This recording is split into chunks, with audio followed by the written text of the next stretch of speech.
આ અરજી મેં જાગૃત નાગરિક તરીકે જે રાજકોટના પ્રથમ નાગરિક અને મેયર ગણાતા શ્રી નૈનાબેન પેટિયા દ્વારા જે 1997 થી સરકારી મીડિયા દ્વારા મેં સાંભળેલું હતું કે એને સરકારી જમીન ઉપર જે દબાણ કરેલું હતું, 3 વાર કેસ અગાઉ હારી ચૂકેલ હતા, છતાં બી ત્યાં કોઈની મંજૂરી વગર બાંધકામ ચાલુ કરેલું હતું. એ બાબતે મેં કલેક્ટર અને મ્યુનિસિપાલિટી કમિશનરને લેન્ડ ગ્રેબિંગ 345 અને 260, 267 અને 329 ગંભીર ગુના હેઠળ ગુનો દાખલ કરવા માટેની મેં અરજી કરેલી છે.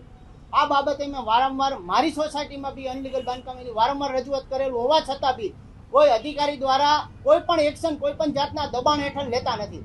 જ્યારે અમારી સોસાયટીમાં ધારાસભ્યો દ્વારા લેટર પણ લખાઈ છે ભલામણના, તો મારું કહેવાનું એમ છે કે જંગલેશ્વરમાં આ ધારાસભ્યો ક્યાં ગયા હતા જ્યારે તમે ગરીબ માણસોના ઝોપડા ઉડાડો છો, જે વેરા ભરતા હતા, 15 વર્ષથી રહેતા હતા, એ માણસનું જીવન જોઈ આવો કે કઈ રીતે એ જીવે છે, છતાં બી એના તમે જો ડિમોલેશન કરતા હોય તો આ બાગડ બિલ્લા અમીરોના નક્ષત્ર છે, આ છે, કેમ તમે કોઈ કાંઈ ઉખાડી નથી શકતા? શું કામ તમે બોલી નથી શકતા? ત્યાં કેમ તમે ત્યાં દબાણમાં છો? શું કામ તમે વારંવાર નોટિસ આપ્યા છતાં બી એક્શન નથી લેતા? તો આ ઉપર અધિકારી ઉપર BNS ની કલમ 198 મુજબ બી ગુનો દાખલ થાય, કારણ કે વારંવાર અરજી આપવા છતાંય અને વારંવાર નોટિસ આપવા છતાંય બી જો કાર્યવાહી ન કરે અને રાજકીય દબાણથી ફાઇલો દબાવી રાખે તો એ બી શિક્ષાપાત્ર ગુનો છે.